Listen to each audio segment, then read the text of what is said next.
Hadirin yang kami hormati, dalam acara ini telah berkenan untuk hadir di tengah-tengah kita Direktur Pengelolaan Media Kementerian Komunikasi dan Informatika Republik Indonesia, Bapak Dr. Nursodik Gunarso, SHOS MSI.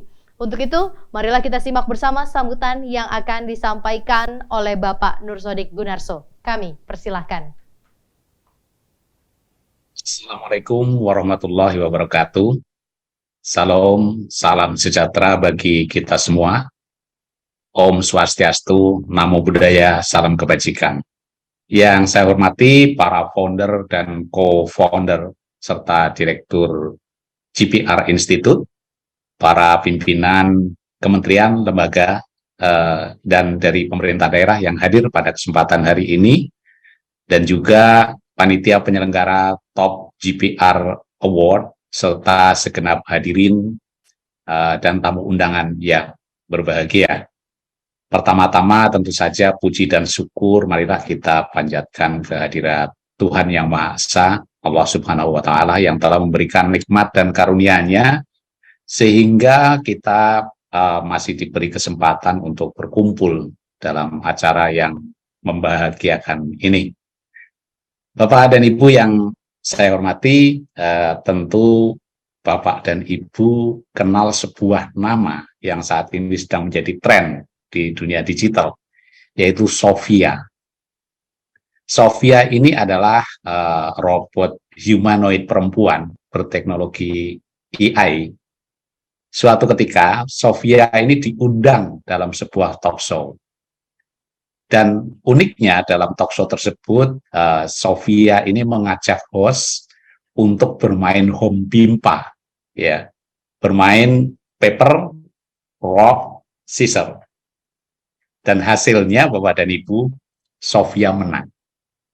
Menariknya, pada saat dia menang, sesaat kemudian dia bilang, "This is good beginning of my plan to dominate the human race." Ini adalah sebuah permulaan yang bagus dari rencana saya untuk mendominasi manusia. Ya, tentu saja dalam konteks bercanda ya Bapak dan Ibu, namun tidak menutup kemungkinan suatu ketika teknologi AI yang diciptakan oleh manusia ini akan mengalahkan penciptanya, yaitu manusia sendiri. Ya, itu adalah sebuah ilustrasi yang bisa menggambarkan kepada kita ya betapa teknologi digital ini saat ini berkembang dengan luar biasa. Luar biasa itu luar biasa cepatnya dan juga luar biasa canggihnya. Selain membawa perubahan yang bersifat disruptif, yang menggantikan yang lalu, juga membawa tren-tren baru yang akan menjadi era dan lanskap baru dari kehidupan manusia di masa datang.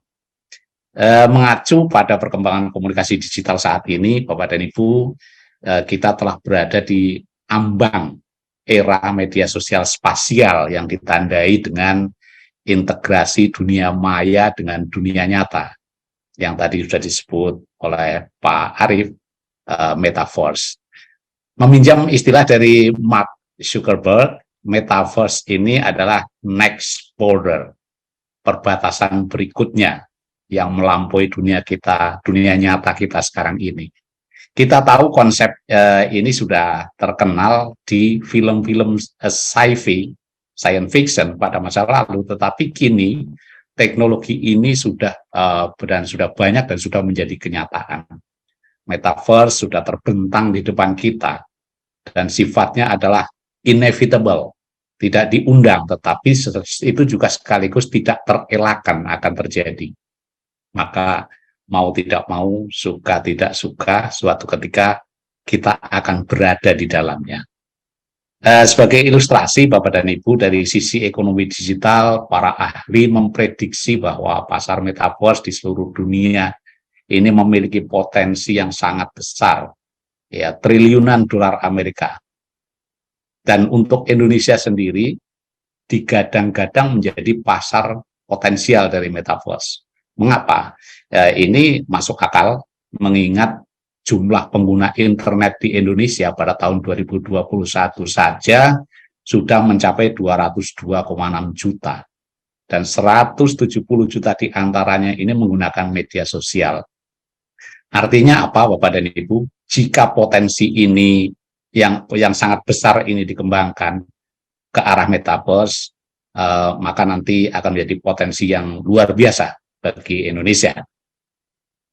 Bapak dan Ibu yang berbahagia, di tengah dinamika perkembangan metaverse yang begitu masif, tentu saja Humas dalam hal ini juga harus memiliki kesiapan dan dapat mempersiapkan strategi dalam menghadapi tantangan transformasi komunikasi digital.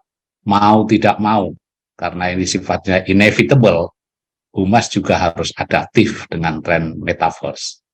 Bahkan ke depan, Humas harus menjadikan metaverse ini sebagai wahana yang efektif untuk membangun brand dan reputasi institusi pemerintah di ranah digital dengan pendekatan strategi komunikasi yang tentunya sangat berbeda dengan strategi yang dikembangkan selama ini. Untuk menemukan, membangun, dan menerapkan strategi komunikasi di metaverse tentunya dibutuhkan kreativitas, adaptasi, dan pandangan yang jauh ke depan. Sebab konsumen atau khalayak yang disasar nantinya juga akan selalu mengikuti tren baik secara virtual maupun nyata. Dan metaverse ini bisa menjadi cermin dari perilaku target khalayak secara virtual. Untuk dapat mengikuti perkembangan yang terjadi, saya kira Humas pemerintah memang perlu meningkatkan kapasitas dari tim Humasnya agar segera bersiap dengan segala perubahan yang ada. Bagaimana menjawab tantangan-tantangan tersebut, maka government public relation khususnya harus memiliki kemampuan yang terus di-upgrade, diasah setiap waktu. Karena apa? Perkembangan teknologi digital ini perkembangannya luar biasa cepat. Dan salah satu hal lagi adalah di dunia metaverse, brand dan isu ini akan dirancang secara digital. Maka GPR profesional diharapkan memiliki kemampuan untuk mengembangkan konten digital dalam rangka meningkatkan exposure juga secara virtual. Kita tahu bahwa teknologi virtual reality misalnya menjadikan perubahan paradigma GPR dengan merevolusi cara tim GPR ini bercerita ya. Karena di GPR ke depan ini dituntut sebagai pendongeng nantinya. Jadi menghasilkan storytelling yang dapat memberikan pengalaman lebih kepada audiens. Nah, hal ini tentu saja sesuai dengan tujuan dari GPR untuk melibatkan dan membangun hubungan dengan stakeholders kita dengan membawa mereka ke dalam virtual reality kita.